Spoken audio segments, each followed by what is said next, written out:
So now we're going to talk about the New England colonies, and we're going to look at how they formed, why they formed, and how they began to eventually prosper and grow, and so on and so forth.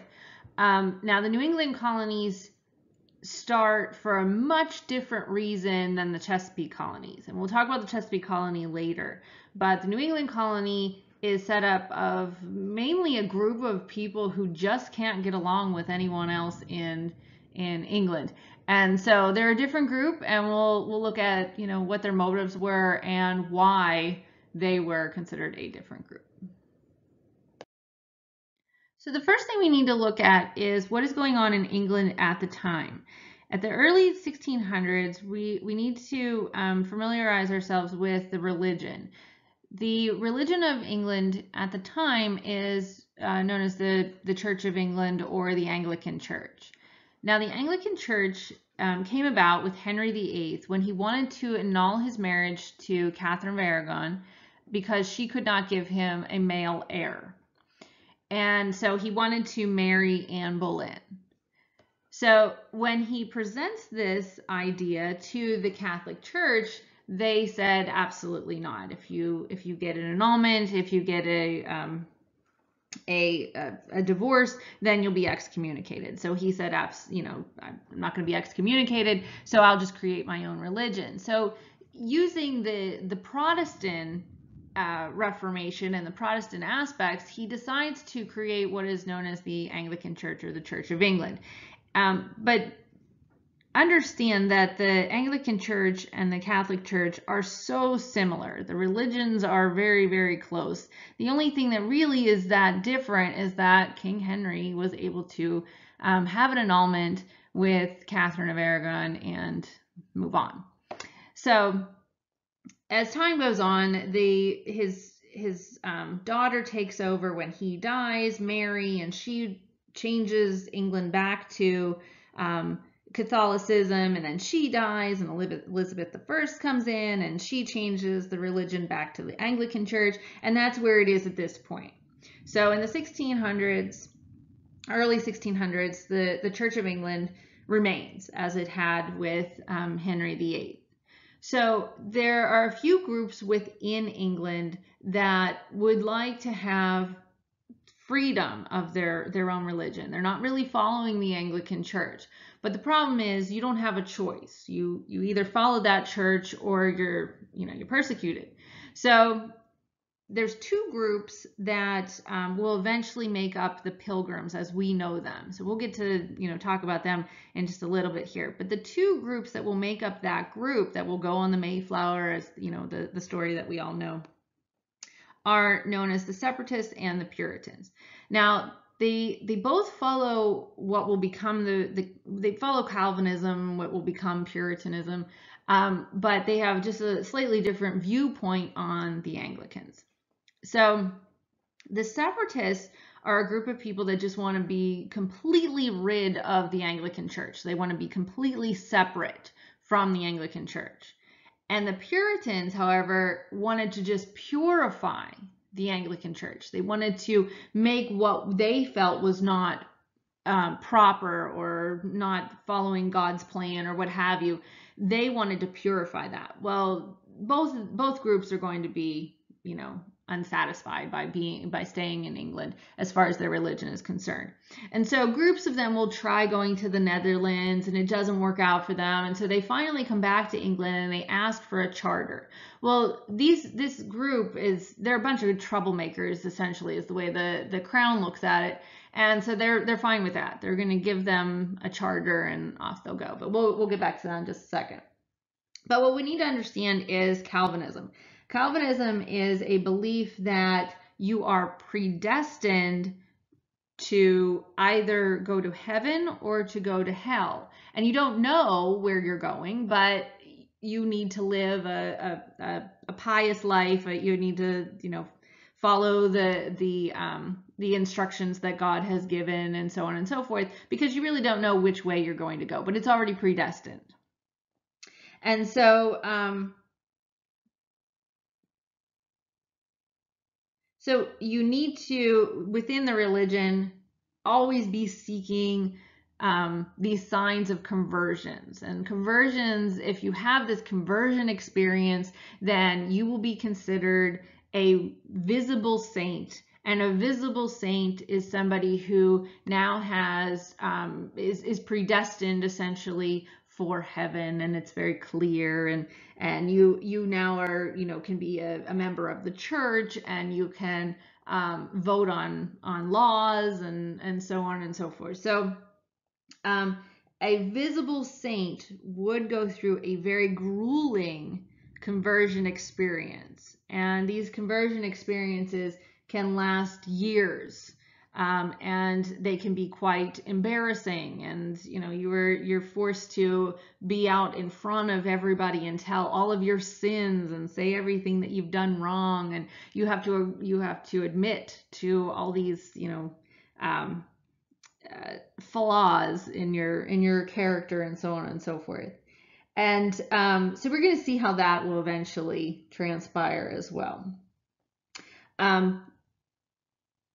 But that's the belief that starts with John Calvin, and it will eventually, like I said, turn into Puritanism. So we'll see how they eventually get to the New World.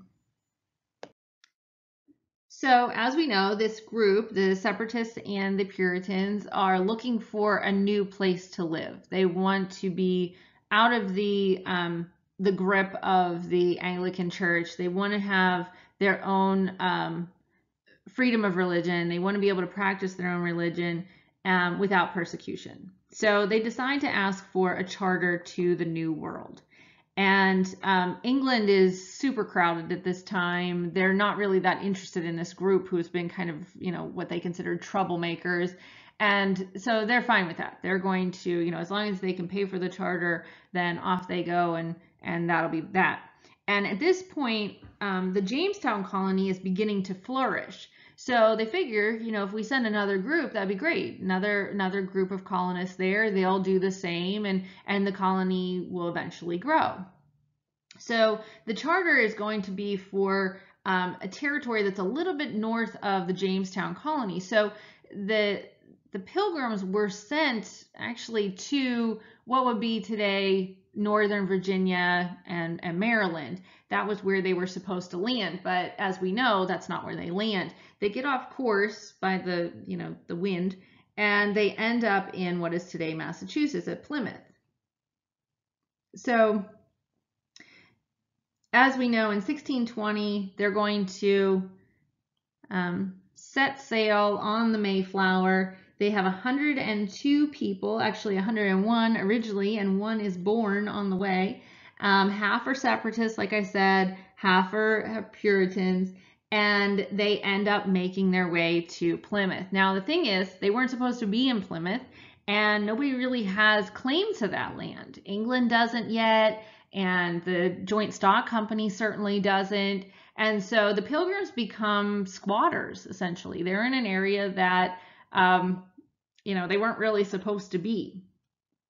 But that's fine. They end up, because they're so separated, they end up creating their own identity. And because of that, it really, if you really study history, you're going to see what they do at that beginning in the 1620s, how that is going to set the stage for the revolution, many years later. But they really do start, kind of forming that separatist group, that group that is going to have its own identity and will eventually become what we know of as the United States.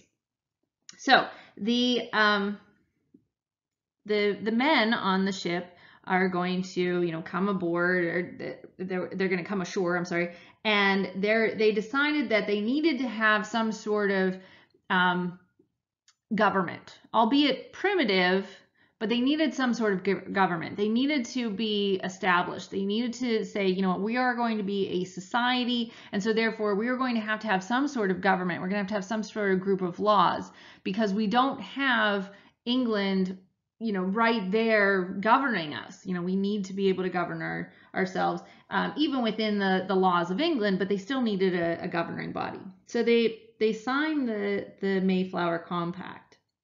And this is written and signed before anybody leaves the ship.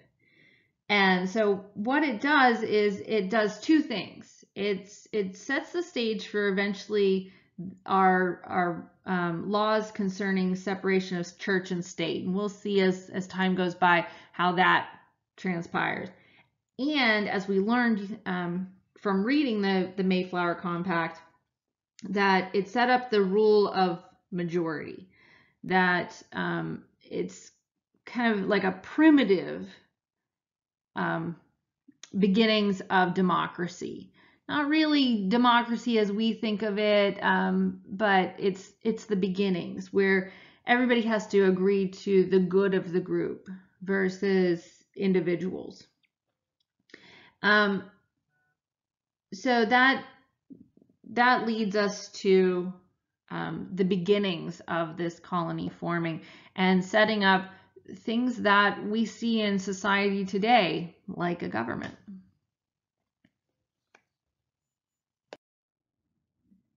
Now, when the Pilgrims arrive in Plymouth and they set up their government, they quickly once they start to learn how to grow food and be able to build structures and so on and so forth, they quickly build a community. And after that first winter, when over half die, they start to make friendly relations with the natives, as we know, and will, eventually transpires into Thanksgiving and so on and so forth.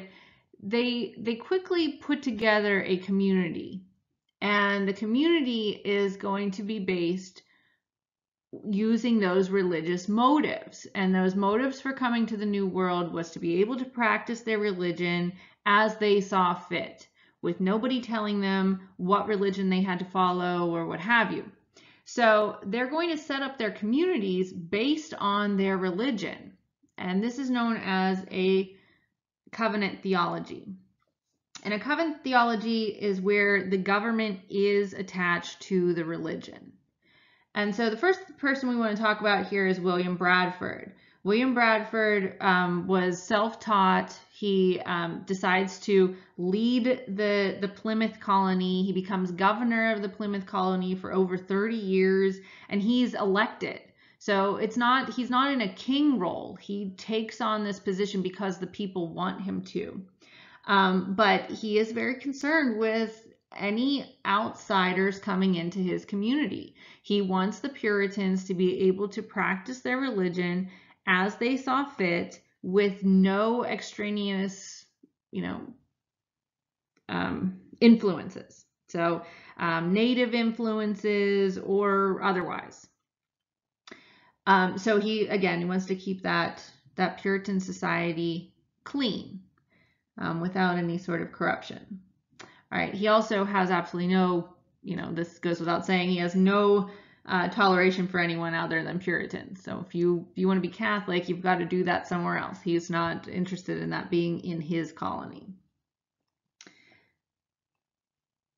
All right, so that brings us to John Winthrop. And John Winthrop was an attorney. He was wealthy. He decides to, has this big manor in England, but he decides to come to the New World, and he wants to, again, be part of that Puritan community. And so he is going to write what is known as the model of Christian charity. And he says within that document that the Puritans need to be a city on a hill, meaning that everybody should want to aspire to be them. If they live this pious life and they show everyone how everybody should live, then they'll follow suit. Then they'll be all, they'll start to realize how important the Puritan religion is and how everybody should, follow it to a T. Now, understand that with this covenant theology, the idea is that you adhere to God's will, all citizens. So they need to understand that if God intends you to be poor, then that's what you'll be. If you are intended to be rich, then that's what you will be. God has already determined all of this. And this really isn't a democracy. This government is going to be set up that those who had these conversion experiences, as I mentioned before, they would be the church members and they would be the ones that would be able to vote. And of course, women would never have that opportunity. So this is not a, we the people kind of concept. This is we the ones that are chosen are going to lead this group. So within the model of Christian charity, this document that John Winthrop writes, he's very specific as to how he thinks the Puritan people should live and behave. And so he says there's a hierarchy. There are some people that are going to be at the top. There will be people that will be the leaders, and there will be people that have the money. And then there will be people at the bottom. And he says, you know your role, and wherever you fall in that hierarchy is where you stay. You don't, there's not really a, a movement up or down for that matter. All right, and he's specific in, noting that the reason for this colony is to practice the religion that they chose to practice. And the colony is formed for religious motives. It is not formed for economic motives. Their goal was not to come here and find gold. Their goal was not to come here and plant, huge plantations and become very wealthy. That was not their goal. Their goal is to become a city upon a hill. The motive is religion, and they are able to practice the religion without any outside influence. And so he continues to detail what is known as, or what he thinks should be the community as a close-knit community. And you can see that on the map, and we've looked at maps before like this, where the houses are very, very close to one another. And there's some common areas where you can graze livestock and whatnot, and maybe grow a little bit more of food, but it's, kind of all communal in a sense. But your houses were very, very, very, very close together. Every family was given 1 acre. Now, the reason for this is they wanted to practice what was known as, it's part of like a social covenant. Everybody agrees to this, but it's known as mutual watchfulness. And so this was a way to watch each other and keep each other accountable and make sure that everybody is following that vision of a city upon a hill. And so it was not uncommon to be walking down the little path or a little road and see people looking in their neighbors' windows. It was something that was actually encouraged. Keep watching, making sure that your neighbors are doing what they're supposed to be doing, and don't be surprised when they do that to you too. And if you see anything wrong, you point it out and you tell everybody, because we have to be this city on a hill. And so because you have that accountability, you have to, it forces everybody to kind of walk the straight and narrow, because you don't want to be, brought out in public and said this person's doing something wrong or what have you.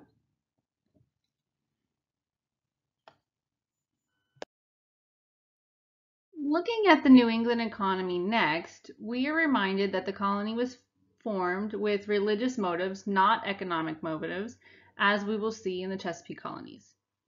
New Englanders were subsistence farmers with small plots of land. The community worked together to survive. So to England and the king, the New England colonies were founded by a group of troublemakers who did little to boost England's economy. So these colonies were left alone to fend for themselves. Now this will become known as salutary neglect, which we'll go back to later. Because England ignored the New England colonies for so long, Massachusetts, Rhode Island, and Connecticut are going to flourish economically and form a solid democratic-style local government, which plants the seeds of revolution that we will see come to fruition in the 1760s and beyond. Now, you might ask, why did a colony founded on religious motives with no interest in economic prowess flourish economically? The answer is rooted in the Puritan code of living. Firstly, it was imperative all Puritans know how to read. In order to follow the faith, every Puritan had to read the Bible. So education was very important.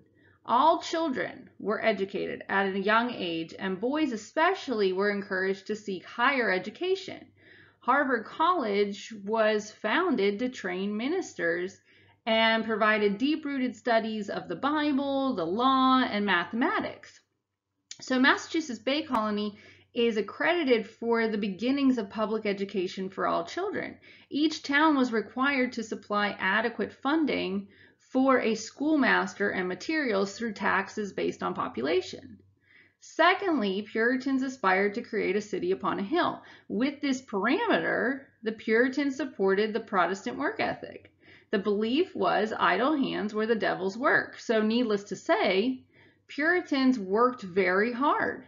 And the added element of mutual watchfulness and the fear of being pointed out to the town as slothful, the community members were hard workers. Now we know when you work hard and attend to your studies, you will succeed. So even though the Puritans never intended to become economically driven, their own determination to follow the code of conduct forced them to do well. In addition, the Puritans geographically were living where certain trades could be performed and performed well. These included fishing, shipbuilding, and rope making. And the sap that came from the evergreens that grew in the area were also used to make ships waterproof. It was a sap that was kind of like spread on the bottom of the ship. And so the New England colonies had produced marketable commodities. As the colonies begin to grow, those who become part of the merchant class begin to push closer to the sea and can trade readily. And when England realizes the value of the colonies and attempts to control the trade in the area, the geographical location of New England allows for the art of smuggling. This will ultimately be a factor in the Revolution, but we'll get to that later.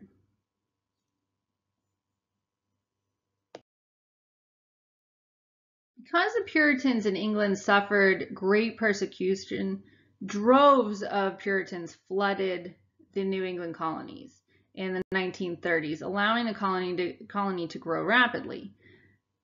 So in 1642 to 1648, the Puritan Revolution took place in England. This was a battle between the royalists, or those who felt the king had divine right to rule, choosing the Church of England, and the Puritans felt the king should permit freedom of religion. So this clash occurred between the two, and the Puritans ended up winning. So the king was removed, and Oliver Cromwell was in charge of England from 1649 to 1660. During this period, there was no incentive for Puritans to move to the New World, and so migration kind of stalled. During this war and resolution, two ideals were satisfied for the Puritans. One, freedom of religion, and two, representation in government. When Cromwell dies and the Stuarts reclaim the throne and migration begins to climb back to New England, what's most important here to note is that when the new set of Puritans migrate, they bring with them these new ideals. These ideals will become the basis of the Revolution to come. In the Puritan community, the males controlled the community and the father controlled the family. As time continued, a few Puritans spoke out against particular ideals and doctrines of the Puritan framework. Anne Hutchinson was a woman who was well educated and well spoken.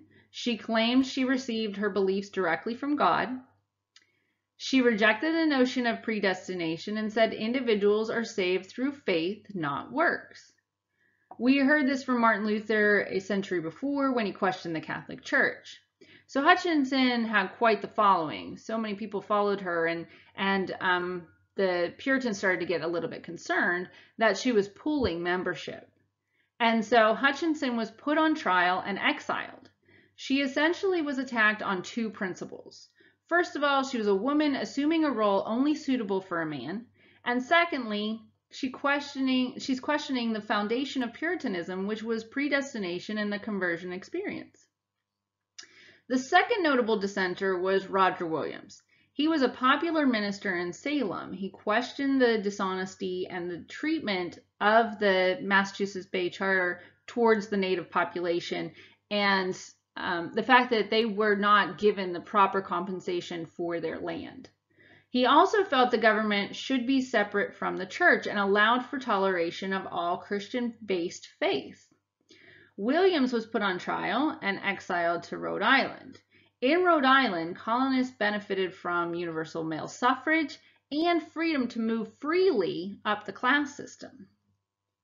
Lastly, we have Thomas Hooker. He led a group away from the Massachusetts Bay Colony because he disagreed with the limitations of suffrage.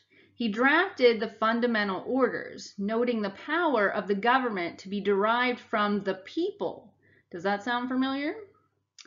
The Puritan community, with its rigid principles and ideals, struggled to hold on to the second and third generation Puritans. The later generations of Puritans did not have or were not willing to have conversion experiences. These experiences were grueling and humiliating. Unfortunately, in the faith, if you did not have a conversion experience, you could not be a member of the church or be baptized. If you were not baptized, then your children could not be baptized. With each passing generation, the church was losing membership and Puritans were moving away from the community to the coast for a freer, more economically rich life. So the church begins to make concessions. They offered those who did not have conversion experiences an opportunity to become partial members of the church, allowing for them to baptize their children through the halfway covenant. Instead of boosting church membership, this allowance became the beginning of the end for the Puritan church in New England. By the time of the First Great Awakening, Puritanism is almost completely dead. Another notable element to the New England colonies was the Salem witch trials. The Salem witch hysteria becomes a byproduct of superstition, environment, and social class discord.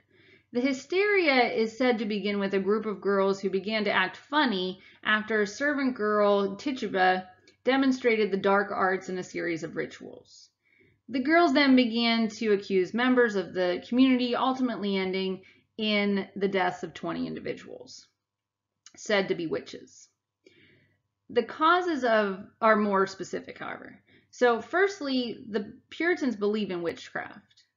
The fear of the natives and their pagan rituals, mixed with the need to keep all outside forces away from the Puritan city upon a hill model, created a paranoia that was easily spread. Along with this hysteria came the underlying gap between the wealthy and poor in Salem. While the Puritan model encouraged religion over economics, the town was divided. Those living in Salem town were more wealthy and was made up mostly of the merchant class, while those in Salem village were farmers and had difficulty growing as the soil was poor at times.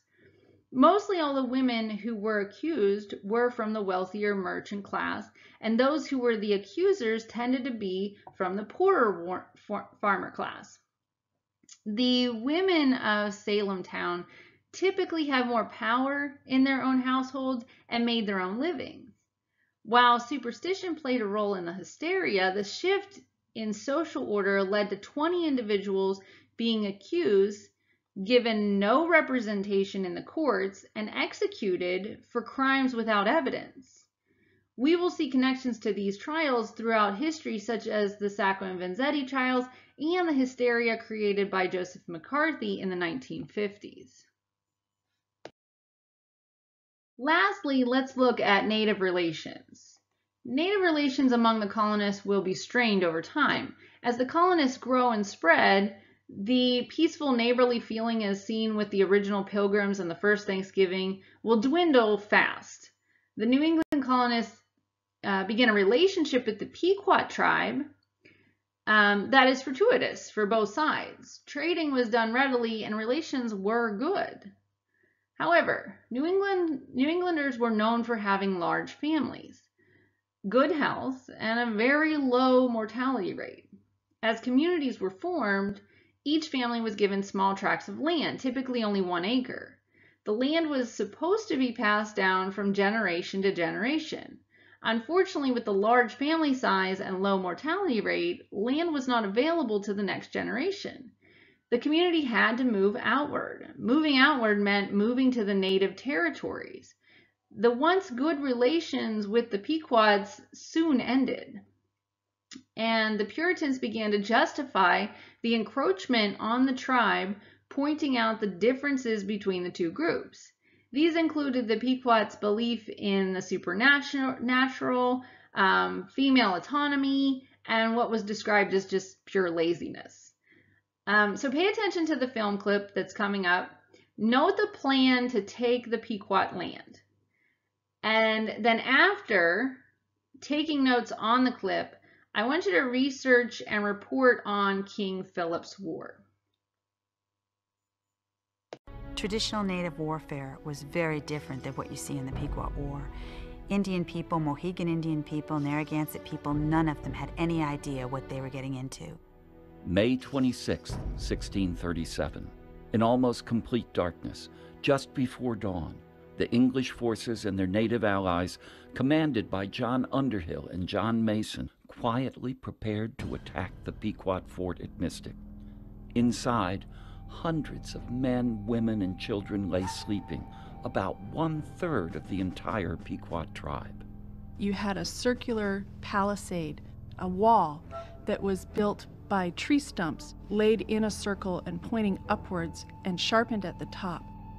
And that had 2 entrances at each side of the circle where the walls kind of overlapped each other, and there'd be just a space, wide enough for a person to get through. The English troops rose and they commended themselves to God. And then they moved toward this palisaded fort.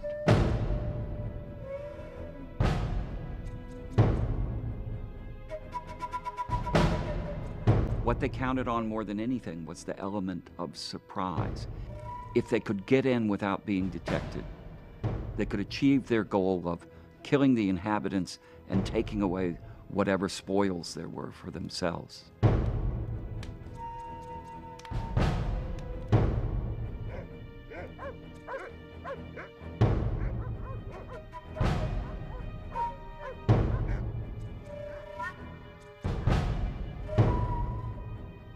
Mason divided the forces up, and they went to the 2 entrances, and they found that the Indians had covered them with brush.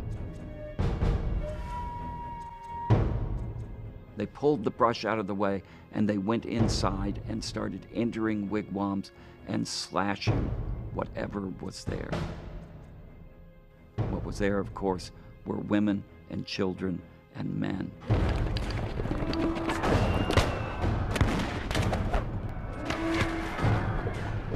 They met with very stiff resistance from the Pequot warriors.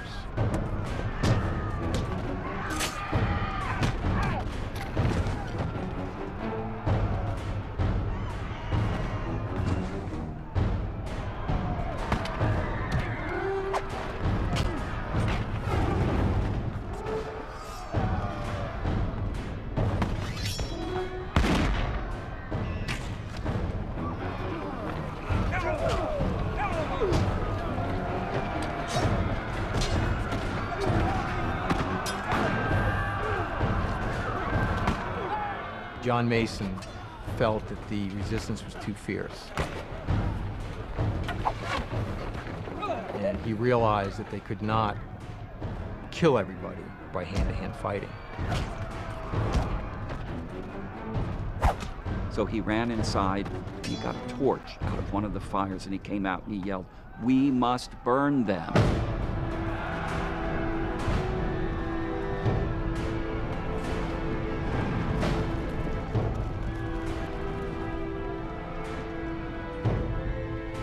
The English intent was not originally to burn the fort because they wanted to save the plunder. But Underhill and Mason were professional soldiers. They must have had a plan B. And that plan was to set fire to the fort, retreat outside the fort to prevent anyone from escaping. The Englishmen ran outside, and the Indians had a choice to make: stay and die a death under fire, or try to get out.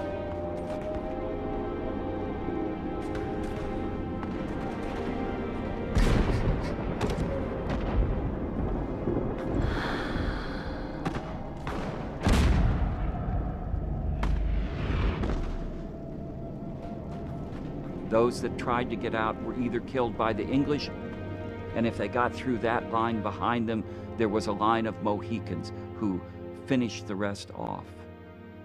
It was horrible. The English themselves described this battle in very frightening terms. The destruction, the burning, the killing. There were so many people lying on the ground, Pequot men, women, and children, that the English couldn't even walk without stepping on bodies. The scene was so shocking that even some of the English began to ask if, as Christians, they ought to show some mercy. But Captain Underhill pointed to the Old Testament and said that God wanted those who were sinners, heathen, to suffer, he said, the terriblest death that may be, and that the innocent needed to suffer along with the guilty.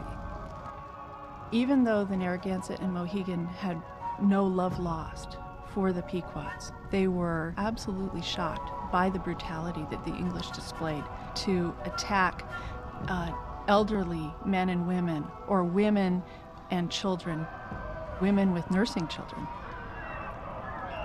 They went up and threw their hands up and said, "Mach it, it's too much." They were distraught is not too strong a word.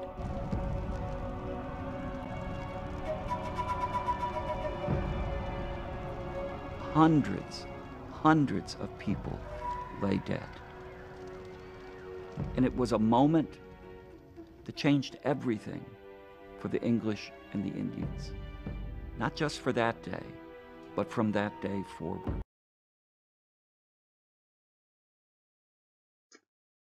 Okay, so take a moment and do a little bit of research and answer the following prompt.